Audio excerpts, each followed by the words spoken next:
Managerial cost concepts, cost behavior, and analysis.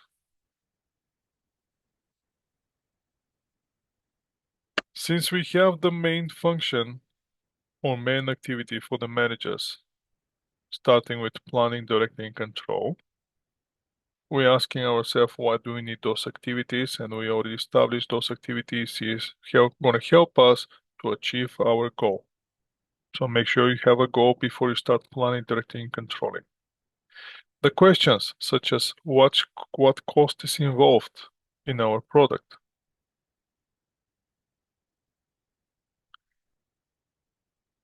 If we change the volume, how the cost gonna change? If we implement automation, how this gonna affect the cost? How to control the cost? And at the same time keep the quality or increase the quality. Shall we keep selling this product or producing the product, or shall we discontinue this product? Shall we move to the new product or providing new services? Shall we change the business completely? Those are the questions that you have to deal with by having knowledge and more knowledge about the managerial accounting. Let's start with cost. And what's the cost object? Cost object is anything to which we can accumulate cost. So in that means our product that we're producing through our production, that will be the cost object. The question is, what is the cost for the hamburger, or what is the cost for the haircut? What is the cost for the tax return that we prepare for the client?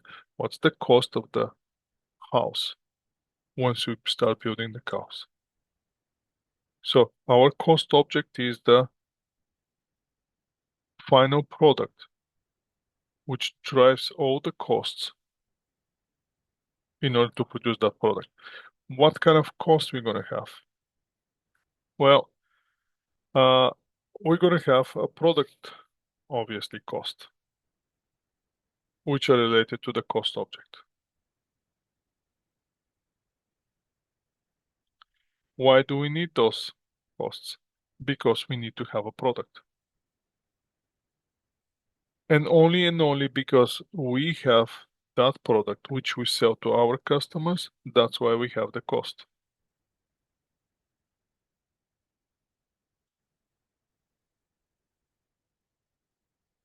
Since we're in the business, product cost is always related to our product. Are we going to have some other costs? Yes, we're going to have some other costs. How are we going to call those costs? Those will be our period costs.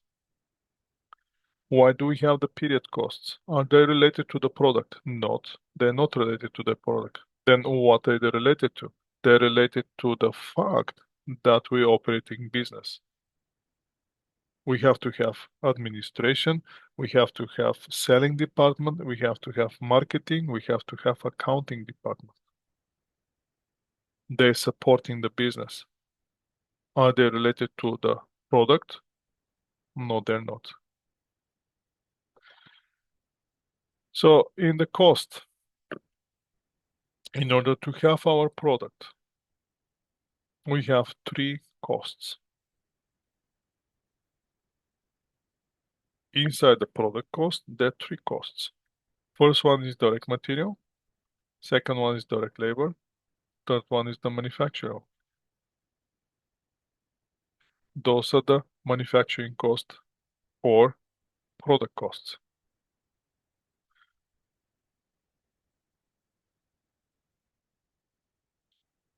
However, those costs will be related only to the manufacturing company. Why? Because the manufacturing company is the one that has to produce the product in form of the finished good. That finished good always again is going to have direct material, direct labor, manufacturing overhead. Merchandising company on the other hand, they're not going to have those costs. They're not going to have direct material, direct labor, manufacturing overhead. Why? Because they buying and selling finished products or finished goods. They're not producing them.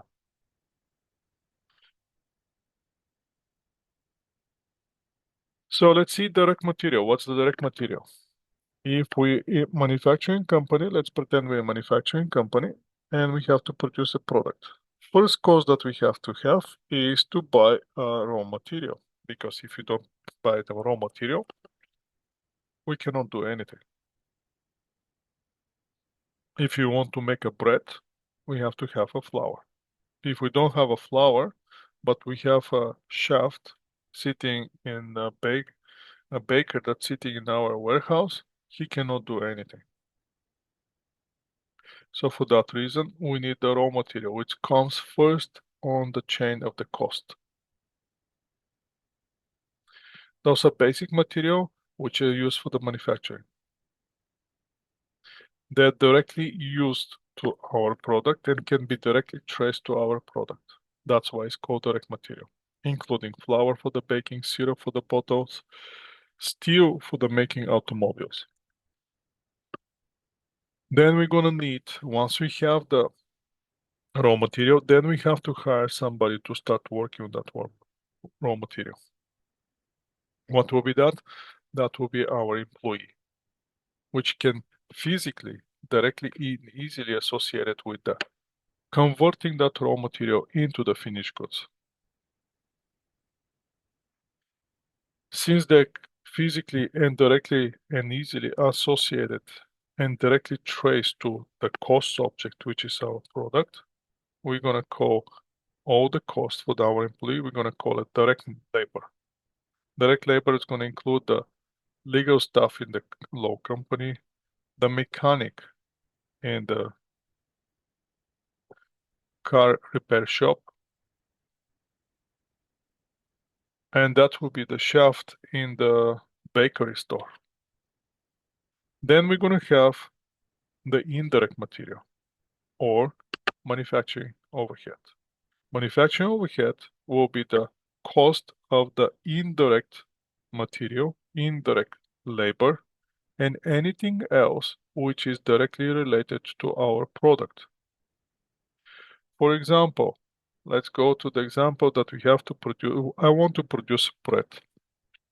Okay, which will be my direct material? Direct material will be obviously the flour and the water. What will be the direct labor? Direct labor will be the time of the person who have to make the bread, directly make it. What will be my manufacturing overhead? Overhead will be the yeast that I have to use for my bread. Even though it can be easily traced to the product, it will be very hard to calculate it per single bread. That's why I'm gonna put it as an indirect material. Salt, pinch of salt, or whatever salt I'm using for my bread, that will be also indirect material. Indirect labor. Indirect labor will be the one that the cleaning people, after they finish the process, have to go and clean the warehouse that I'm working. Security people that have to secure the warehouse in order to prevent everybody to not to enter the premises that I'm working. Then we're going to have any other costs, which will be that will be the electricity, that will be the rent of the warehouse, that will be the property taxes for the warehouse, that will be the depreciation on the machinery or on the oven that I bought to bake my bread. So now we can see easily which one is the direct material, which one is the direct labor, which one is the manufacturing overhead. We have to have all those three costs in order to have a product. So let's go with the indirect material first. Indirect material again is the material cannot be easily associated with the cost object, but again we have to keep track of those. That will be the lubricants, cleaning supplies, polishing compounds, anything that is used, or pinch of salt here, a little bit yeast here for our bakery, which is the indirect labor. Indirect labor will be the wages of the maintenance workers, security guard, supervisor. Now, when we combine direct material and direct labor,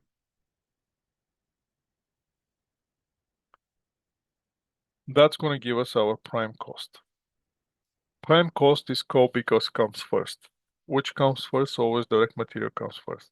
Which ones come second? Direct labor. And since they're directly traced and related to the cost object, we're going to call them prime cost. Then we're going to have another classification. We're going to get the direct material and direct labor. They also directly trace to the cost object, but they're converting the raw material into the finished good. For that reason, we're going to call them conversion cost.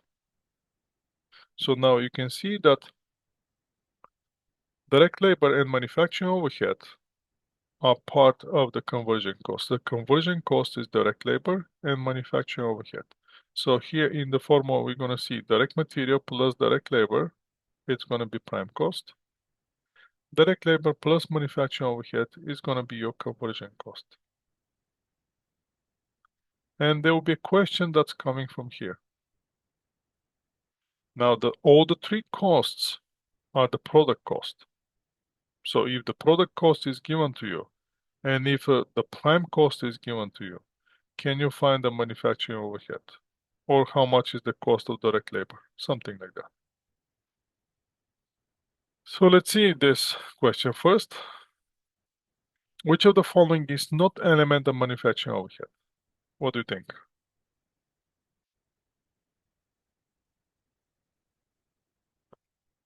Having in mind that everything related to the product or the plant or the manufacturing, it has to be included.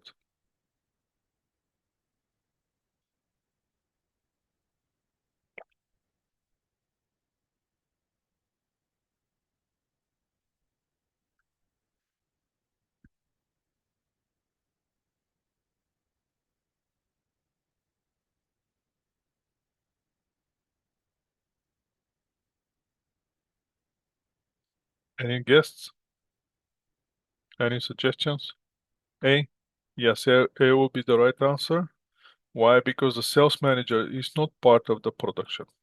Plant manager is part of the production. Factory repairman wages, that's manufacturing overhead. Product inspector's salary, yes, that's manufacturing overhead. Only the sales manager's salary is not part of the overhead. So, So, um, yes, how can the factory repairman's wages, is that part of the manufacturing overhead? yes, Is that like an indirect? that is the indirect cost, yes. Okay, okay, sir. Got it. Everything which is indirect cost here, everything which is indirect cost, it's part of the manufacturing overhead. Ah, Everything related to the maintenance of the factory, plant, anything related to our operation or main product operation, that's a manufacturing overhead. so Everything which direct, is, sorry, anything, everything that is direct or indirect doesn't matter, but it goes into manufacturing overhead. that's Can correct. Okay, sir. Got it. Yes. So that will be part of the product, right? So which one is the period cost, which is not part of the product, will be the administrative, selling, and marketing. So for example, here in this question, if we have sales manager, salary, definitely no. Main office, accounting, salary, that's not part of the manufacturing overhead, right? Got it. But the plant manager, because he's related to the actual production, yes, he's part of the manufacturing overhead. Factory repairman, who repairs the machinery in the factory, which factory producing the product, that's manufacturing overhead. Product inspector, the one who actually checking the product, make sure the product meet the specifications, that's a manufacturing overhead. So let's see this one now. The following labor costs have been incurred. Of this amount, how much will be considered product cost?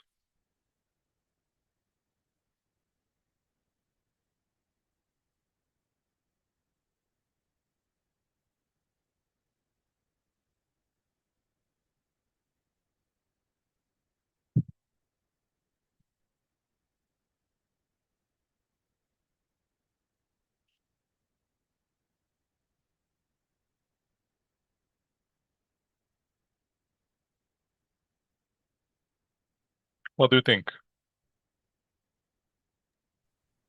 80,000? So, direct labor, is this a product cost?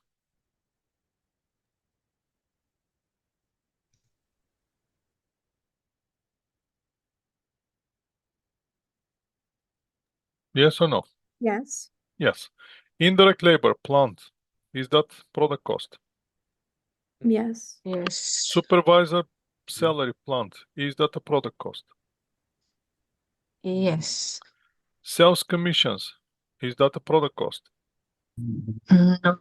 No. Sales salary, is that a product cost? No. No.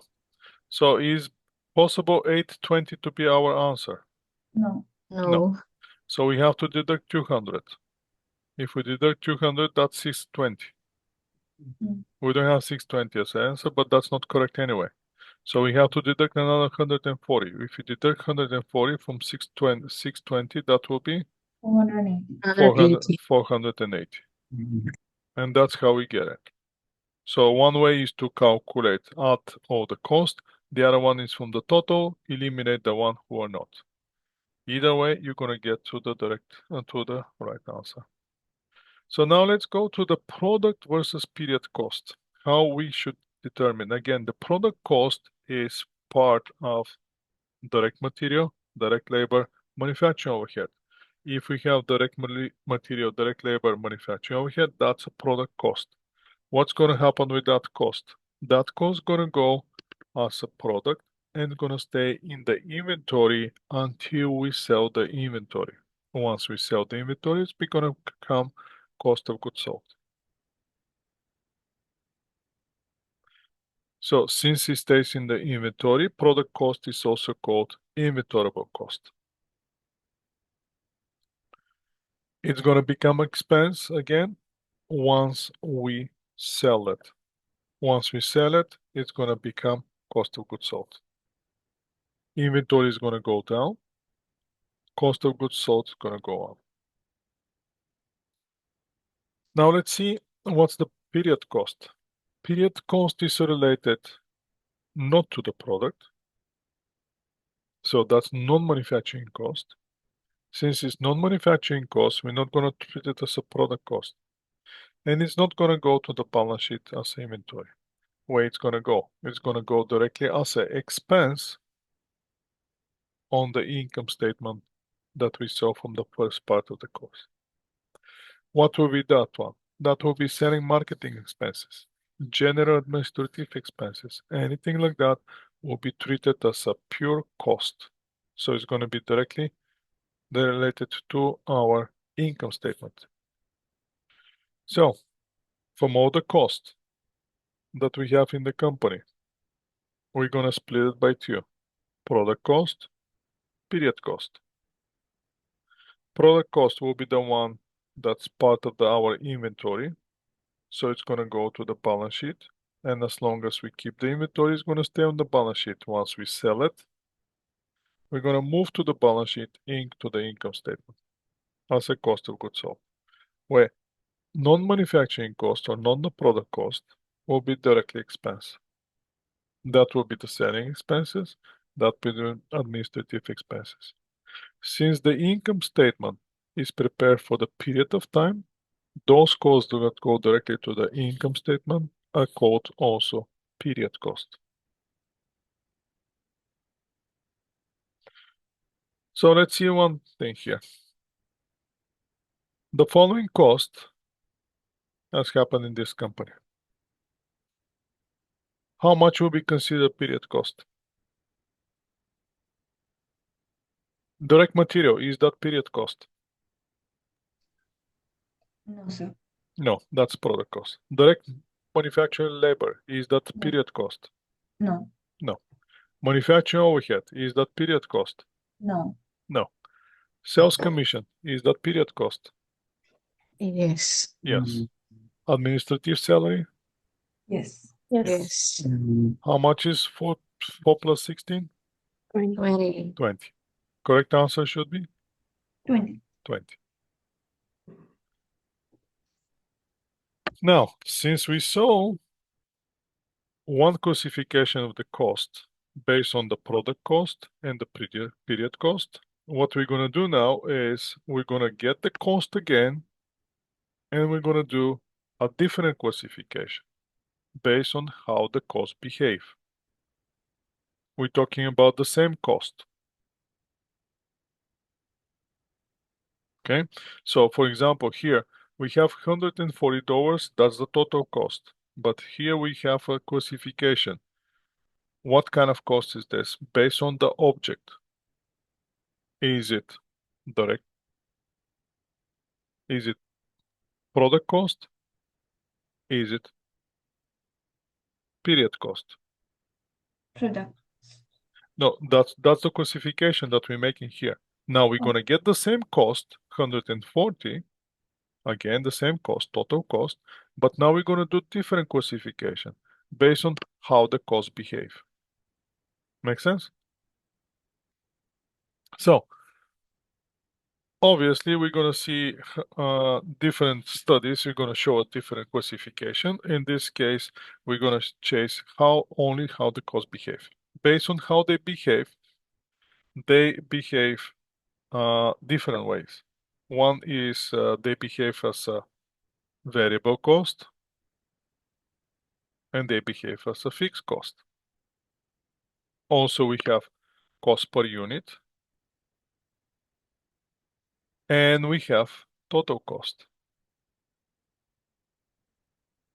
Based on the activity, some of the cost changes, some of the costs don't change. So based on that, once we have the understanding about the cost behavior, that's going to help you to operate and make better decision and to use the costs in your benefits. Activity level is the one that's obvious is going to drive or not drive the cost. Activity level can be sales dollars, can be kilometers driven, room of occupancy, dense classes. So the question is, if we change the level, is there any change of the costs? And if there's a change in the costs, how that change is related to the change of the volume. That's what we're chasing. That's how we see how the costs behave. You already have some ideas about the costs and the behavior of the costs. Now let's put it in the technical terms here and find the definitions. So based on the activity, which activity is usage of any of those, either it's going to be sales dollars, it's going to be kilometers driven, is going to be room occupancy. Based on that change of those activity, we're going to see different changes in the costs. And the cost going to behave as a variable cost, as a fixed cost, and as a mixed cost. Now the question is, what's the variable cost? Variable cost is the cost that always stays the same on unit level, but changes proportionally with the level of usage. Pure example will be cost of the coffee. If you go and buy one coffee, let's say from McDonald's right now, You're buying a small coffee, it costs you $1. Why it costs $1? Because you want buying one coffee and the price per coffee is $1. If you buy two coffees, you have to pay $2. Now, why are you paying $2? Because you're buying 2 units of coffee and cost per unit is $1. So the variable cost per unit stays the same. So what drives the cost, the total cost in that case? The number of units that you buy, numbers of the coffee here. If you buy 3 coffees, you have to pay $3. If you buy 10 coffees, you have to pay $10. Why are you paying $10? Because you're buying 10 coffees and cost per coffee is $1. How the cost per coffee is going to change based on the different units that you buy, it's not going to change. Always going to be the same. So what drives the total cost in this case? Number of units. If you don't buy a coffee, you don't have to pay. More you buy, more you have to pay. But the price per coffee stays the same. Now, the same idea you can apply it for anything that you buy from the grocery store. If you're buying 1 pound bananas, you're going to pay 68 cents. If you buy 2 pounds of banana, you're going to pay 2 times 68. 3 pounds, 3 times 68. So how the price per pound changes? It doesn't change. But total cost goes up. Make sense?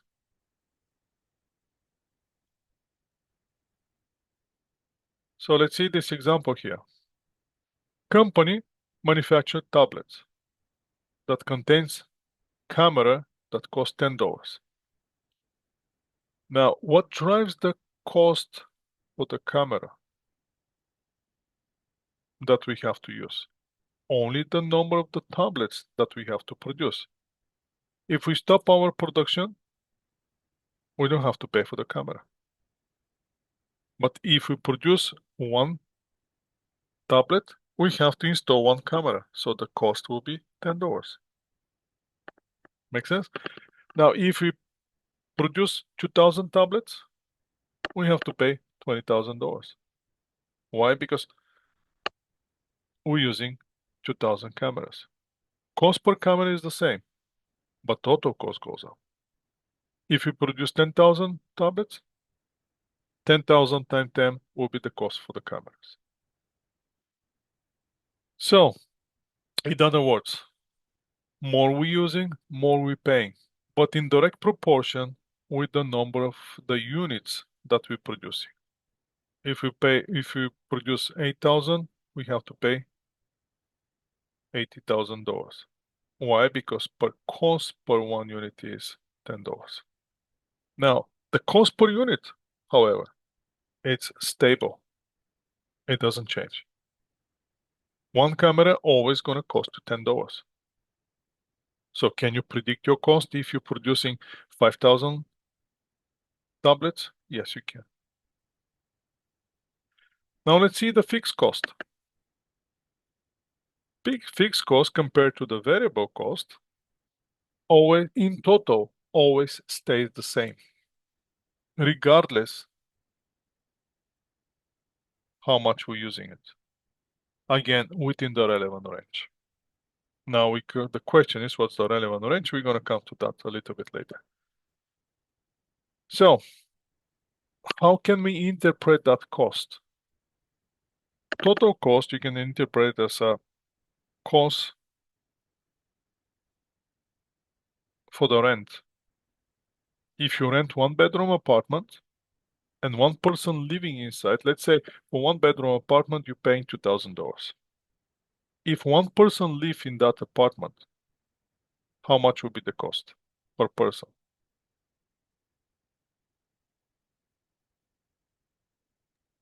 2,000. 2,000. How much is the cost in total? 2,000. 2,000. Let's put 2 people there. In that apartment now start living 2 people. How much will be the total cost? 2,000. 2,000. But how much is the cost per person now? 1,000. 1,000. If we put 4 people living in that apartment, how much will be the total cost? 2,000. 2,000. How the total cost gonna change based on the people that we're putting in that apartment? Is it gonna change? No. It's always have to pay $2,000. But per person, now the cost per person is gonna go down. Make sense? Yes, sir.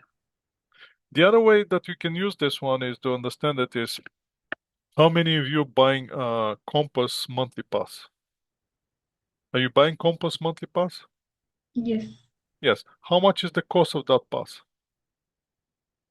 How much you paying for the monthly pass? Maybe like 40. Like it depends on. On how many zones, right? So let's Yeah. say you're using it for 2 zones. Let's say you're paying $140 for 2 zones. 198. That will be for 3 zones, right?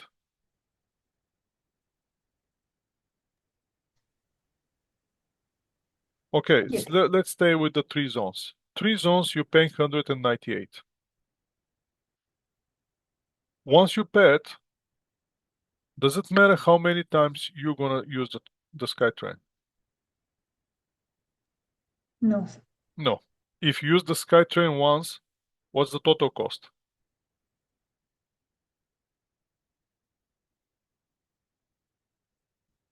$198. If you use it 5 times, how much is the total cost? $198. If you use it 100 times, how much is the total cost? $198. So now the question is, if I use it only once, if I pay $198 and use the SkyTrain only once, how much is the cost per trip?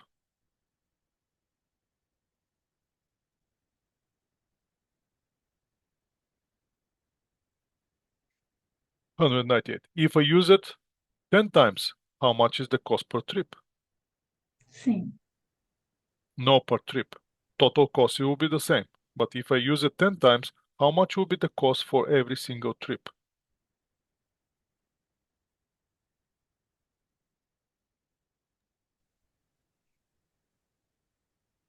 19.8. If I use it 100 times, how much is the cost per trip now?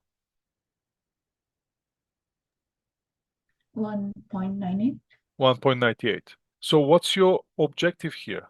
Once you pay the fixed cost, to use it as much as you can. Because if you don't use it, you're losing your money because you already pay for it. Make sense? So Yes, sir. that's why example of the fixed cost here is property taxes. Regardless if you use the property or not, you're paying taxes. You better use it. Insurance, rent, depreciation of the building equipment. So again, example here will be for the fixed cost. Let's say this company leases the productive facility for 10,000 per month. Now the total cost is going to stay the same. Lease cost will be 10,000. The question is, if I produce 1 tablet, how much is the cost for the rent for that 1 tablet?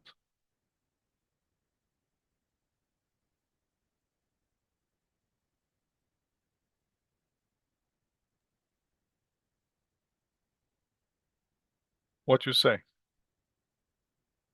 If I produce only 1 tablet and I'm paying $10,000 rent, how much is the cost for the rent for that tablet? 10,000.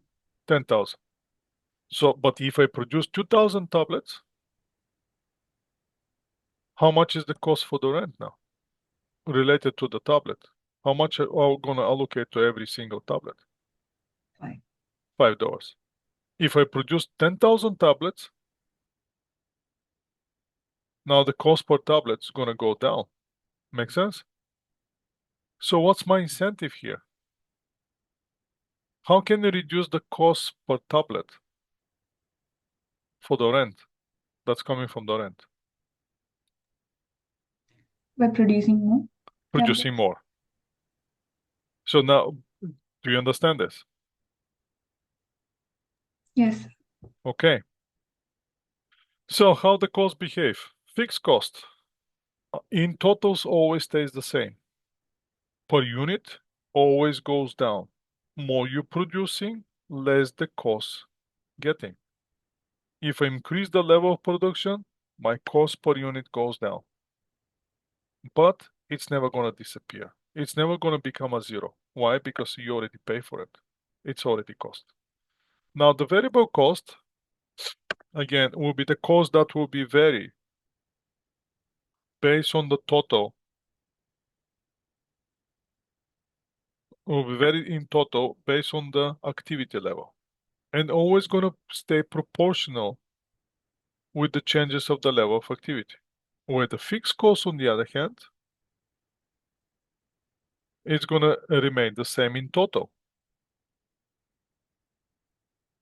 And per unit always gonna changes down with increasing the volume of activity.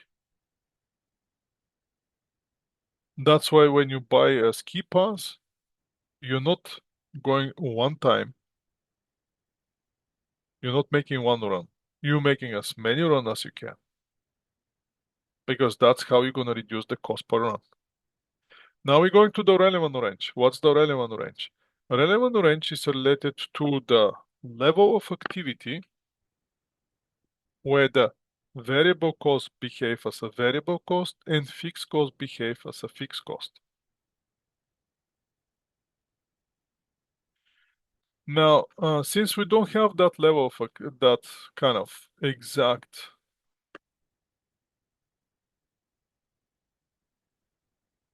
curve, we're gonna try to cut somewhere if we have to actual variable cost.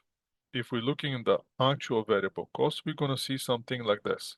If you see actual fixed cost, we're gonna see something like this.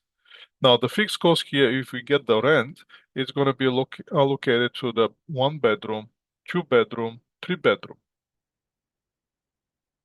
Where the variable cost here can be the cost for the groceries that you have to buy. So what we're gonna do, how we gonna get the relevant range? We're gonna get the relevant range, we're gonna cut part of those graphs, and we're gonna get only the part that variable costs behave as a variable cost and fixed costs behave as a fixed cost.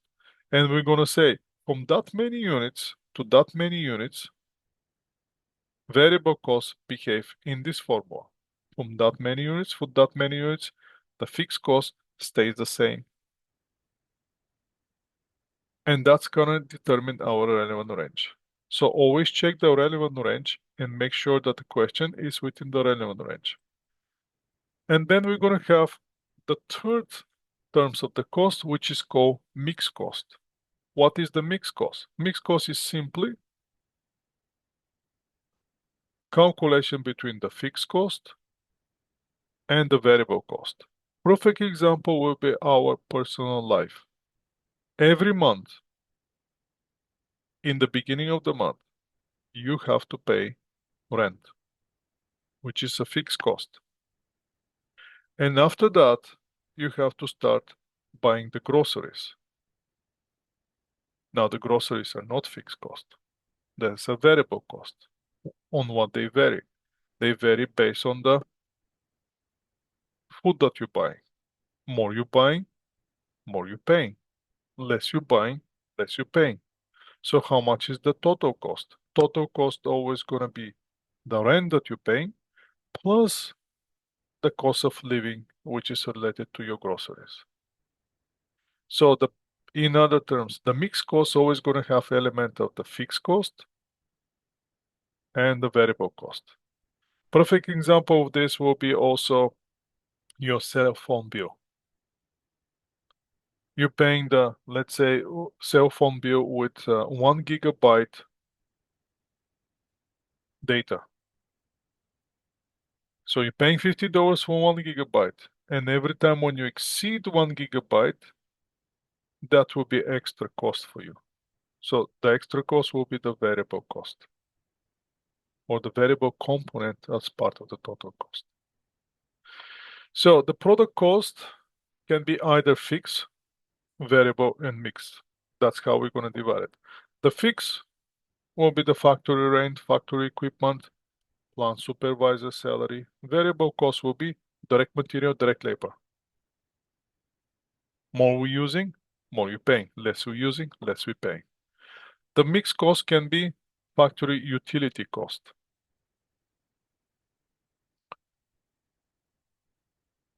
Period cost.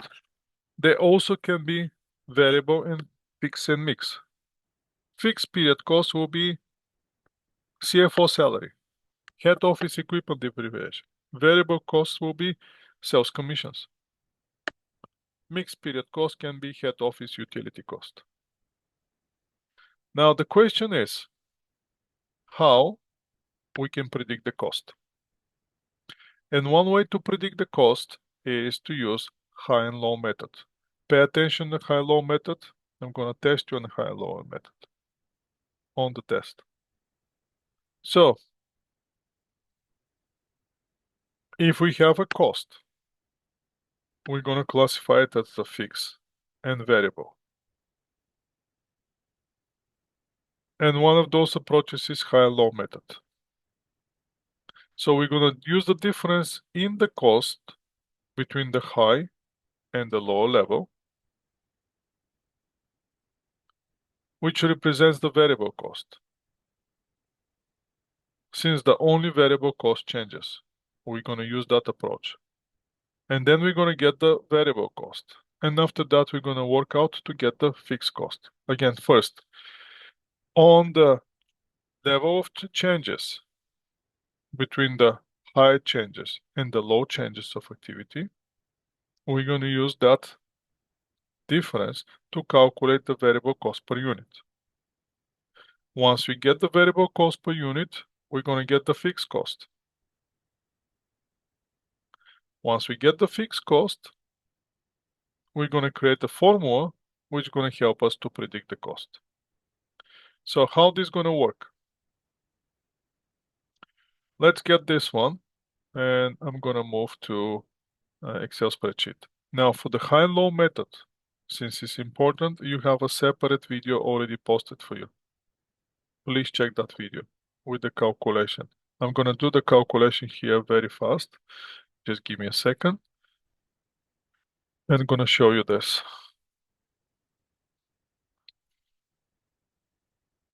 Let me share my screen.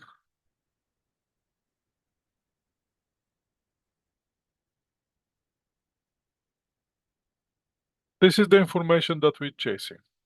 So at this point, what I'm going to start looking is which is the level of activity at the highest point and which is the level of activity at the lowest point.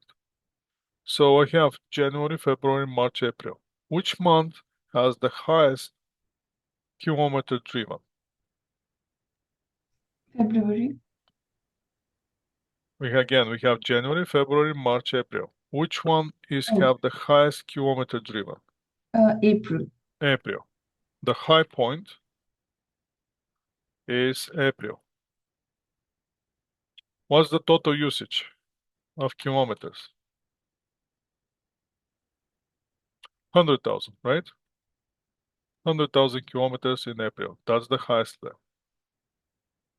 Now, what's the cost associated to that level of activity? 63,000. 63,000. I need that cost as well. 63,000. This is the cost at this level. Then I'm gonna get, and this is my high level. Let's highlight it with blue. Where is my low level? Which month? January. January.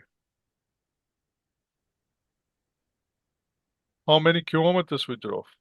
40,000. 40,000. What's the cost associated? 30,000. 30,000. Now,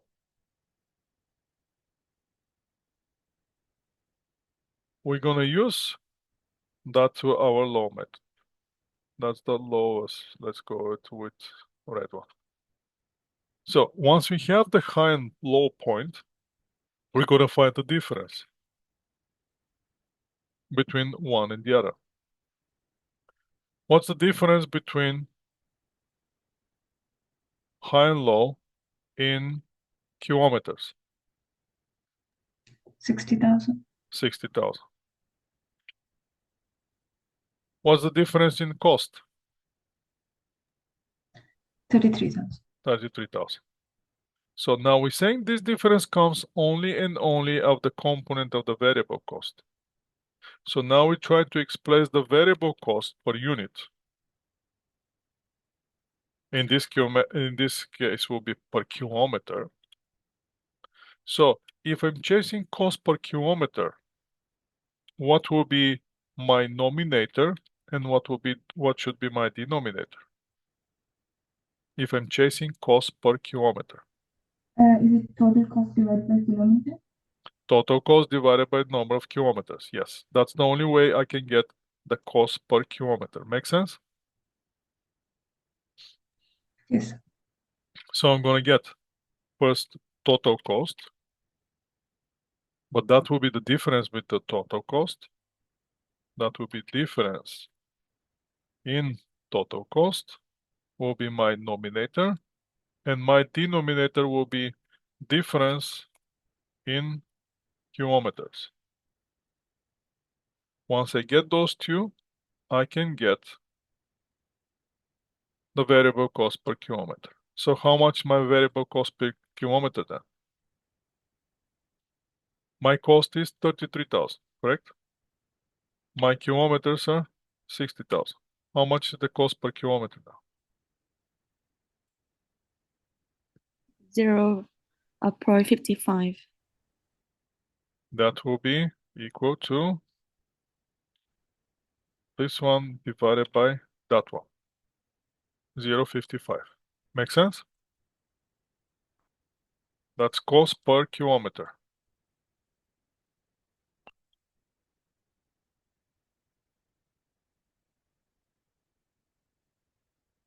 Everybody with me? Yes. So now, once I get the variable cost, let's highlight it with different format here. Let's use this one. Once I have my variable cost, then I can calculate my fixed cost. How can I get my fixed cost? For the fixed cost, I can use either high level or you can use the low level. Now, what do I know about the cost? I know my total cost is equal to fixed cost plus variable cost, correct? Yes. Now, fixed cost is always stays the same. We already know that. Variable cost, however, changes. How the variable cost changes? Based on the level of activity. So what we're going to have? Number of the units, in this case kilometers, time, cost per kilometer. Make sense? Cost per unit.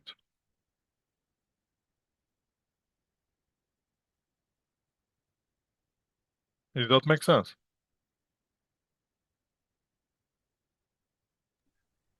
Professor, could you repeat, please? Yes. Fixed cost always stays the same. Rent that you're paying, if you're paying $2,000 rent, regardless how many people is going to leave the apartment, it's going to stay $2,000, correct? Yes. Yes. Now let's see the variable cost. Let's see I'm buying coffee from McDonald's. Variable cost. How much will be my variable cost? How can I calculate my variable cost? That will be the number of units that I'm buying, time, cost per unit, correct? Yes. So let's say I'm buying one coffee. Let's say I'm buying one coffee. Cost per coffee is $1. How much I have to pay? $1. $1. Then I have to pay 1 times 1, $1. Make sense? Yes. So let's say now instead of 1 unit, I'm buying 2 coffees. How much will be my total cost? 2. $2. If I buy 10 coffees, how much will be my cost? 10. $10. If I buy 100 coffees, how much will be my cost? 100. 100. 100. So how the variable costs behave? What drives the variable cost here? Units. It changes after unit change. Units of use, right? Yeah. Is the unit cost drive the cost? Is the unit cost drive the cost? Yes, Okay, variable. if I don't buy anything, how much my cost? 0. 0. So how the unit cost drive my cost? Is it No, driver? Is that drives the cost? no, sir. No. So when you go to the store and you see the tomato cost $2, how much is the cost for you? $2. Really? What if you don't buy tomato? Oh, it's 0. Right? When you go to the store and when you see the tomato at 2 pounds, at the end of when you're going out, the cashier don't ask you to pay $2, does it? Mm. Only ask you to pay $2 if you buy tomato, but you're paying $2 per pound. Make sense? Yes. Is that clear? So what drives the variable cost? The number of units. Make sense? Yes. Okay. So let's go now. Our objective here is to predict the fixed cost. So fixed cost is equal to what? Is equal to what? So for that reason, we can use either high method, either low method. Both is going to give us the same results, but let's use first high and see what's going to happen if we use the high method. So how much is my total cost in the high method? Do I know my total cost?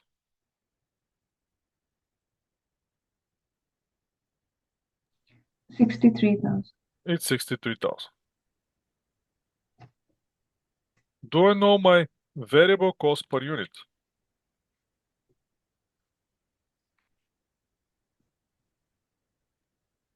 Uh, 0.55. 0.55 per kilometer, right? Yes. Do I know my kilometer usage?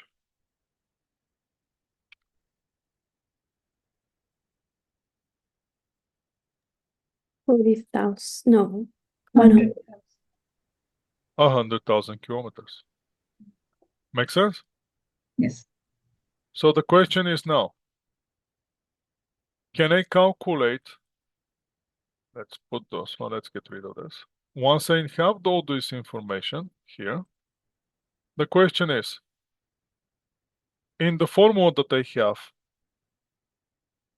from here, and the little adjustments, once I know that my variable cost is equal to the number of the units time cost per unit. And if I substitute in the top formula, that's going to be total cost going to be equal to the fixed cost plus comma number of the units time cost per unit.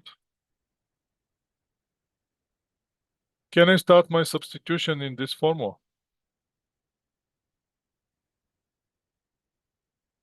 What do I know? Do I know my total cost? Yes. Yes. How much is that? 63,000. My total cost is 63,000. Here. Then that should be equal to what? Do I know my fixed cost? Not yet. No, not yet. Plus, oops, that's not Variable. plus. That's plus. Plus, what do I know my variable cost per unit? So number of units. Yes, sir. How many units? So now I'm One. gonna open the bracket. I'm gonna open the bracket plus, that will be bracket here. Let's leave it and make it the thing should be. Bracket, and we're gonna have here 100,000 units, right? Time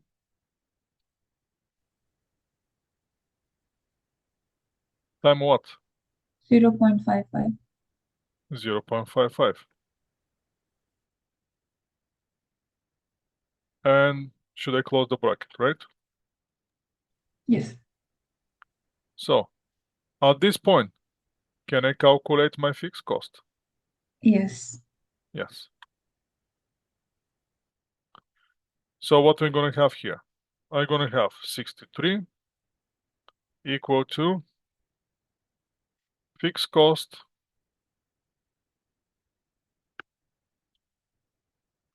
plus how much? 55,000.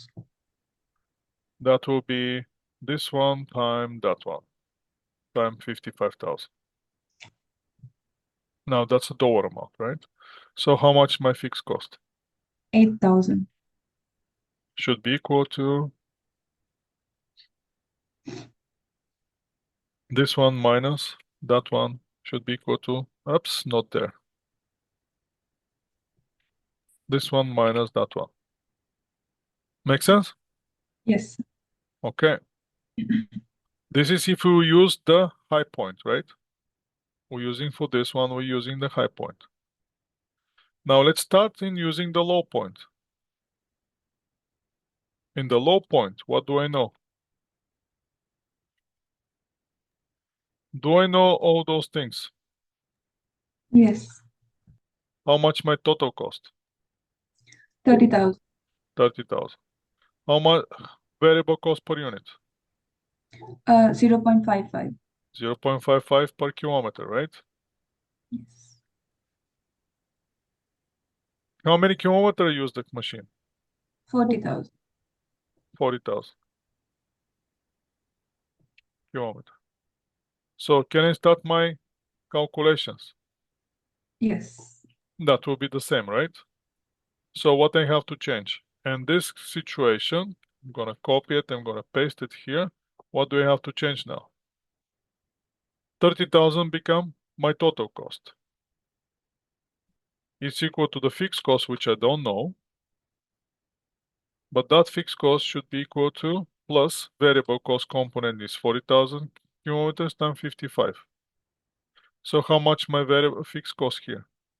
Using this low point.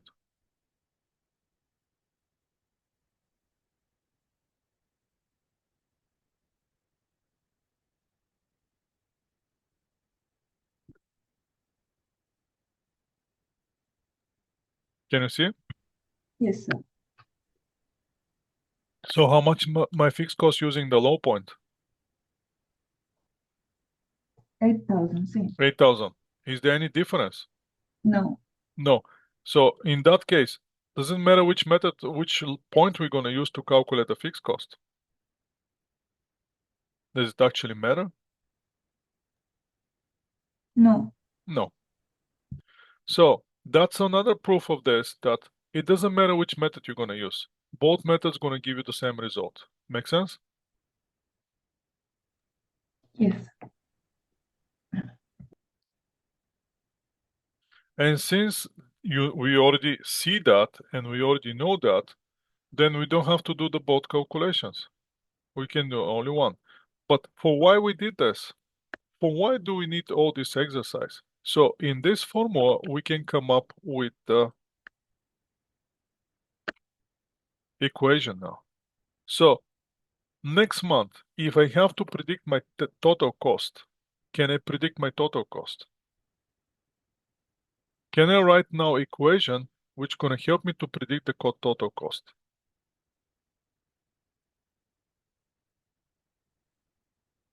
Do I know my fixed cost? Yes. Do I know my cost per unit? Yes. Yes. So how much will be the total cost then? Equal to, Fixed cost plus. which is how much is it? Um, 8,000 plus number of the units time unit per. dollar 0.55. So can I predict the cost next month? Yes, with units. Yes. What do we need to find out? How many kilometers we're gonna drive the car? And since I know how many kilometers, I can predict the cost. Make sense? Yes, sir. That's why we do all this exercise. So now let's go back to slides and try to finish the slides as fast as we can.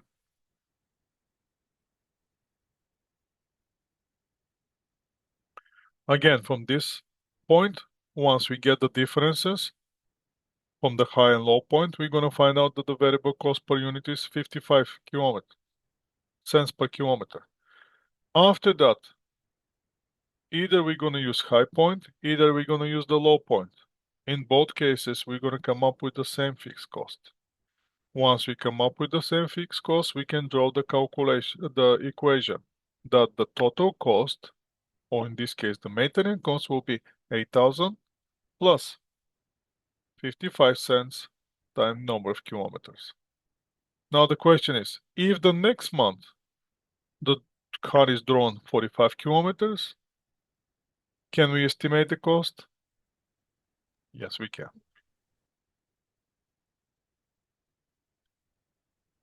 So tell me, variable cost or cost, which are the variable costs now?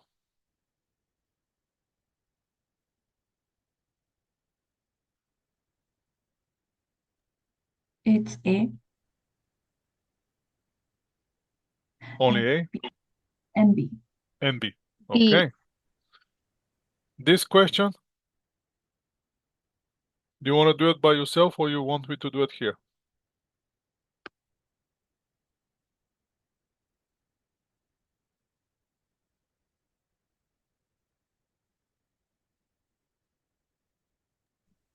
I'm okay with anything, sir.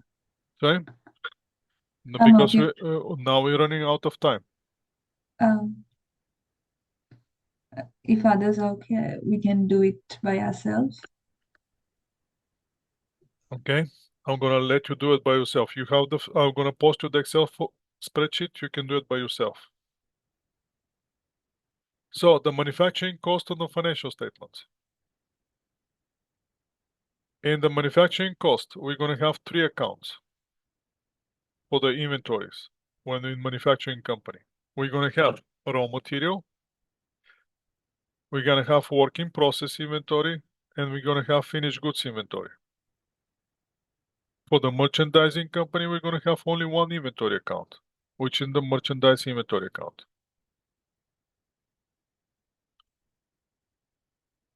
What will be the flow of the product cost? Flow of the product cost will be very simple. First, we're gonna buy the materials. Then we're gonna use the materials. Once we use the material go with the working process. In the working process, material is gonna meet with the direct material and manufacturing overhead. Direct material, direct labor, manufacturing overhead. Once we have those 3, we have a product. Once the product is complete, it's gonna move to the finished goods. And it's gonna stay in the finished goods inventory as long as we have it. Once we sell it, it's gonna become cost of goods sold. This is how we're moving from the balance sheet here into the income statement. So for those 2 companies, for the merchandising company, we're gonna have only one inventory account, which is the merchandising inventory. And for the manufacturing company, we're gonna have 3 accounts. Work in process, finished goods, First one, work in process and raw materials. And they are listed in this order. First comes finished goods. Then is the work in process. The last one is the raw material. Again, why is that? Because based on the liquidity. Which one I can sell faster? Finished goods. Can I sell work in process? Not really. Can I sell raw material? Not really. The raw material has to go to the work in process first, then to become a finished goods, then I can sell it. So, manufacturing cost for the financial statements. How are we going to get the manufacturing cost? On the income statement, we have to prepare one calculation. First, we're going to get the beginning balance of the merchandising inventory plus the cost of the goods that we purchase. That's going to give us the balance of the merchandising inventory. Minus the ending balance of the merchandising is going to give you cost of goods sold. In the manufacturing company, we have to do this with the finished goods. We're going to have the finished goods inventory plus cost of goods manufactured minus the ending inventory is going to give us cost of the goods sold.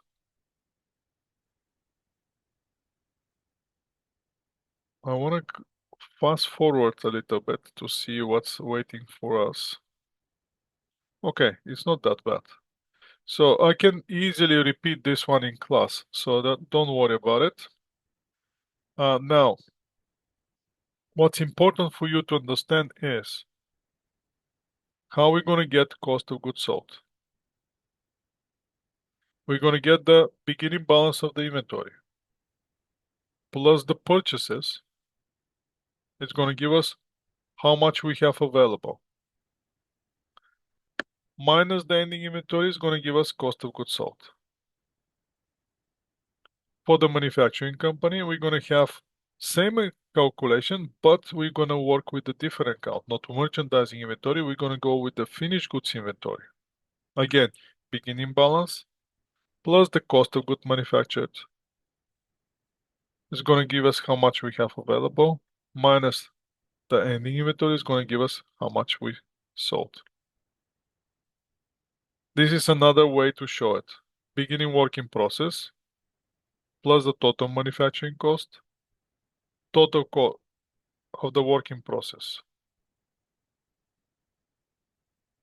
minus the ending work in process inventory is going to give us cost of goods manufactured, but that's if you have to get cost of goods manufactured, which I'm not going to chase you because getting too much. So the question is, if we have the amount of the direct material, direct labor, manufacturing overhead, which cost that's going to give us?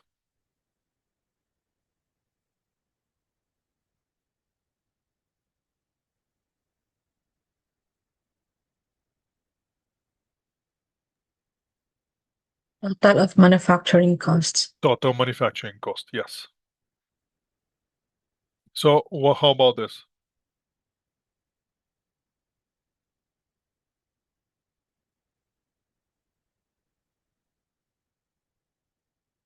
Now this one is going to be too difficult for you, but we can leave it in the class. So I can go over one more time this with the class, and then you can see it. Let's see how. So, in the manufacturing balance sheet, 3 inventory may be reported: raw material, work in process, and finished goods.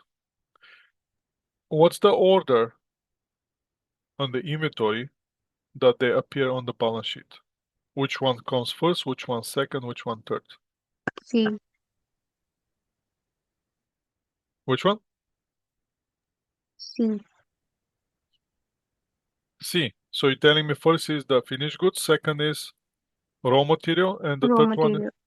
the work in process. Let's check A. how they have finished goods, work in process, raw material. So what will be the order here?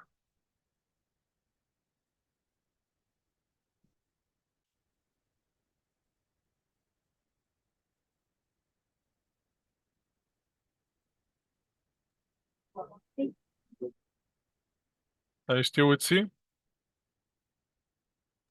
No, Which one is it? it's D. D.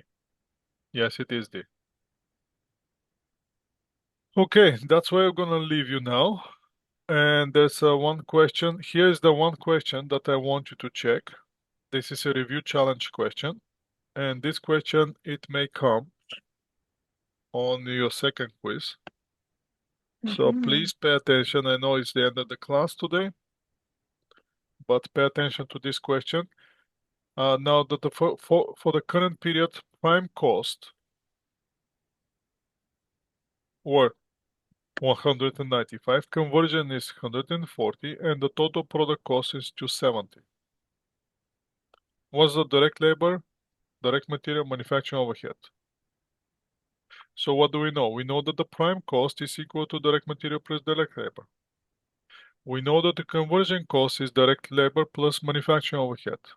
And we know that the total product cost is direct material plus direct labor plus manufacturing overhead.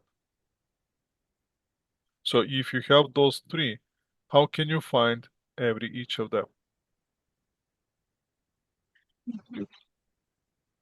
Contract That's manufacturing. right. That's different ways. First, once you have the total cost minus the prime cost, gonna give you the overhead. Total cost minus conversion cost gonna give you direct material. And then you have prime cost minus direct material is gonna give you direct labor. You're gonna get all the three. That's one way to do it. It's up to you how you're gonna do it. But you have that information and you can deal with this. Make sense? If the total cost is 270 and the conversion, those two are 140, this is 140, this one is 270, how much is direct material? That's where we are. And then if this is 270 and those two are 195, how much manufacturing overhead? And once you have the manufacturing overhead and direct material, and you have the total cost, how much is direct labor? That's another way to do it. So please do this question, practice on this question. I'm telling you again, practice on this question. That may happen somewhere. I mean, most likely it's going to happen. Well, definitely it's going to happen. And since you're here, at least take a maximum value of the time that you're here at this time. And that's where I'm going to leave you today. Thank you for today. There's another question here on the high and low. If you want to practice, practice it. Most likely you're going to have high and low method into your assignment. So check that assignment. And in the class, I'm just going to go back and gonna explain this flow here. And that will be the only thing that I'm going to explain in class next time. How we're going to get this information here. And that will be it. And we're done with this chapter.